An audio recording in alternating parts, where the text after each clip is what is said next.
botánicamente esa otra, que era la Kalanchoe pinnata, esa otra de aquí que tiene unas hojas muy largas, las gastonis, que se llaman Kalanchoes y que él ya los conocía porque habían conocido un naturópata en Zaragoza que había estado en Ecuador y se había llevado esas plantas porque ya conocían esas aplicaciones. Y su mujer, con un tumor de unos 4 centímetros, le dieron 3 meses de quimioterapia preventiva antes de operar. Y en el momento de la operación el cirujano no se podía creer lo que veía porque era un pequeño centímetro sin ningún arraigo, ni raíces ni nada, ni ninguna afectación en los canales linfáticos. Y que no había, era un caso muy raro, no creo que aún sepa hoy que se tomó Kalanchoe, pero lo cierto es que aquella mujer y su marido creen de que la buena suerte en aquel cáncer que tenía tan mal pronóstico fue por el consumo paralelo con la quimioterapia de la Kalanchoe. Posteriormente hemos ido comprobando estas propiedades con personas terminales, que decían, bueno, me han dicho un mes de vida, 2 meses de vida, y voy a probar lo que sea. Nosotros ya habíamos hecho búsqueda por internet, en un buscador médico que se llama PubMed, como mínimo si podía ser tóxico o no, esto no lo es, y además descubrimos de qué moléculas de esta planta están dentro de la quimioterapia, pero no todas, no curarían entonces, ¿no? Algunas. O sea que no hablamos de nada que no conozcan a nivel oficial, ¿no? Una mujer de la zona, a una muerta, que había tenido 11 operaciones de diferentes tumores a partir del útero, riñón, intestino y hígado, y en 15 ocasiones diferentes tratamientos de quimio. Aquella persona le dieron un mes de vida en junio de 2009 y su marido subió a buscar esas hojas de plantas, yo no estaba aquel día, y al cabo de 2 meses empieza a venir gente diciendo, hay una mujer en internet, se llama Antonia, que le ha funcionado muy bien para un cáncer de esos que decía que no había solución. Digo, decirle por favor que se ponga en contacto conmigo, porque esto ya será el segundo caso en relación con el que ya teníamos de ese compañero, ¿no? A los 4 meses me llamo diciendo, a los 15 días tuve una evacuación terrible por la vagina de tumores y de sangres malas, que creía que me moría.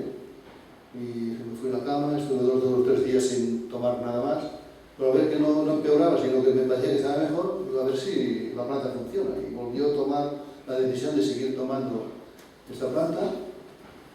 Y a los 4 meses llama a un oncólogo a Lleida, al hospital, y tapando el teléfono a la enfermera, dice, doctora, aquella señora que creíamos que estaba muerta, está viva. Bueno, pues estaba viva, pues sí, estaba viva. La visitaron, no se podía creer. No han sabido nunca que se llamaba eso, la gente tiene miedo a hablar de esos temas en el médico, y se curó tanto de que se atrevieron a reinfectarlo otra vez del intestino para poder ir de vientre. O sea que vino a hacer una charla conmigo a un hogar de jubilados en Balaguer, explicando su caso, y ya bueno, perdí un poquito la vista. Y en marzo de este año pasado, con mi hija, que es médica, fuimos a verla para que ella también se convenciera de que hay algo más que su medicina, que hiciera las preguntas que hiciera falta también a ella para profundizar un poco más en el tema. Y cuando llegamos allí, la vimos allí en un sofá, toda la cama otra vez, aquello hinchada, ¿qué ha pasado, Antonia? No, es que un médico me ha dicho que estaba tan bien que tenían que cumplir con el protocolo y meterlo otra vez caña. Bueno, lo cierto es de que a partir de aquel momento ya no ha salido. Esa mujer pues no aguantó esa última sesión de quimio. Nunca sabremos si solo con la Kalanchoe, la vela de Caro, hubiera sido una solución definitiva, pero para nosotros yo creo personalmente que sí. En fin, que son temas muy terribles de explicar, pues claro, necesitamos eso, porque no habrá evidencias científicas, pero este era un caso que nos hubiera servido mucho para poder explicarlo continuamente, ¿no? Pero tenemos otro caso, que este está publicado en la web de la Dulce Revolución, que es de una persona de Almería, con un cáncer que le dieron un mes de vida de hígado en agosto del 2009, un cáncer muy grande entre columna y hígado, y la abrieron y vieron que no había solución, volvían a cerrar sin operar y para casa. Le sacaron la vesícula biliar. De paso, ya está abierto, pero bueno, pasado. Y en casa, este hombre ya acobardado, comunica a la familia y la mujer de limpieza que tenía un cáncer, la mujer de limpieza era ecuatoriana, que pues señor, en mi país se curan con una planta que se llama hojaransín, es esta hojas más largas. Hizo una foto y me la envió. ¿Tenéis esa planta? Digo, sí, que claro, no teníamos esa planta, pero normalmente recomendamos la otra, pero no la tenemos más experiencia. Si quieres aquella, te la mandamos. Pero a los 2 meses aquel hombre ya recupera la salud, le marcha la ictericia que tenía, la afectación del hígado, va a un naturópata, le da 2 curcuma, le dan otros complementos para reforzar el sistema inmunitario y se acabó. Se ha disuelto el tumor ese tan grave que tenía en el hígado. Y así vamos explicando casos, un cáncer de pulmón y en Balaguer, pues una persona que ya quería morir, que quiere dejarme estar, que lo que pasa cuando está así, el autoodio, que importe a mí, su mujer empeñada que tomara calancho, él no quería, pues bueno, pues la metió en una apertura cada día sin que darse cuenta. Y al cabo de un mes y medio sí, iba por la calle y decía así, mira cómo está. Pues bueno. O sea que a veces actúa mucho en esos temas la predisposición de la persona, ¿no? El acto de superar un trauma, de Hammer, de las emociones, toda la historia. Pero aquí no ha habido placebo ni ha habido nada, en este caso. Veremos cuando pasen los años, esa persona que ya decía que no había cáncer, ¿qué ocurre con ese cáncer del pulmón? Yo también he autorizado esta. Como no es desagradable, pasa como una verdura más. Pues para no cocerla, pues cuando se saca la verdura del fuego, se tritura y se mezcla, y es como si hiciera una infusión con la verdura, ¿no? Ya no hierve. De esa manera lo ha tomado esa persona. Y así vamos teniendo cada día más casos. Hay un oncólogo en Lleida que tiene más de 200 estudios publicados en endometría, en cáncer de endometrio, de cáncer femenino, en útero. Estaba dispuesto a probar la calanchoe porque cuando detecta un cáncer muy grave que tiene que operar al cabo de un mes, durante este mes, si tú autorizas, te pueden probar medicamentos estos nuevos, ¿no? Bajo tu riesgo, sin ninguna responsabilidad. Pero digo, pues, ¿por qué no se puede probar esa planta, no? Sé que voy a tener difícil, lo voy a intentar. Lo consultó y como esto sí apartaba de los protocolos, que ni se le ocurriera hacer. Un oncólogo con 200 estudios publicados. Se ha tenido que cobardar y decir, no, lo voy a probar con ratas y voy a estudiarlo poquito a poco. Nos pueden pasar 10 años. Y seguramente al final me desviará para algún lado, ¿no? Por eso que evidencias científicas va a ser muy difícil, porque está muy difícil todo el tema ese del control que tiene el médico a nivel de investigación. Una doctora de la Universidad Blanquerna, de la Universidad de Barcelona, ha tenido que irse a Marruecos a probar la stevia. Como la OMS ha autorizado la stevia, y Europa aún no, y a Marruecos se rige por la OMS y por lo que quiere, porque muchas veces allí, pues he ido a Layún hace unos meses, y mujeres que las ceban, las engordan para poderse casar, y va a base de 10 o 12 tés al día con 2 cucharadas soperas de azúcar, van ganando peso, porque si no pesan 80 kilos no se pueden casar. Hay zonas de Marruecos, no todas, pero a veces lo he comentado esto y hay un marroquí que se me salta la yugular. Pero en el ayuno en concreto esta mujer baja un día si quieres y lo vas a ver, el desastre que hay allí de mujeres que les ceban como cerdos, con azúcar, con cumbuterol, con cortisona para que se hinchen, porque si no el marido no las quiere. Con esas personas tienen las diabetes de caballo, cegueras muy jóvenes, ciegas, la diabetes incontrolada provoca ceguera, amputaciones de las piernas, que también provoca los pies diabéticos. Pues esta doctora, en solo 2 meses, no con nuestra stevia, porque creo que es de las más medicinales, hemos tenido la suerte que es una buena variedad, una stevia que conseguimos que donara de un herbolario de Barcelona, en 2 meses ha bajado de niveles 180 a 140, sin ninguna medicación.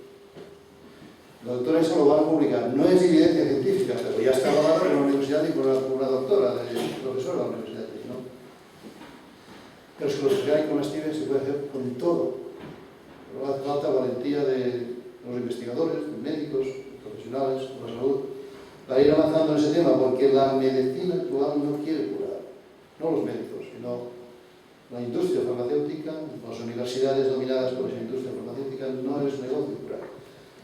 Eso no lo digo yo, eso lo dice, pues yo qué sé, Richard J. Roberts, que era un premio Nobel de Medicina, que el año 2007 hicieron una entrevista en Barcelona en la Contra de la Vanguardia, siempre llevan entrevistas muy interesantes, y titulaba una entrevista que el fármaco de cura no es rentable, y explicaba cómo las universidades donde hacen investigación por encargo de esas multinacionales farmacéuticas, cuando encuentran medicamentos de cura, automáticamente les ordenan que lo reconviertan en un medicamento que cronifica la enfermedad.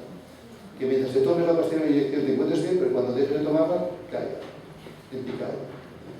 Porque esto sí que es negocio, mantener a la sociedad enferma y continuamente drogada con las pastillas que no curan.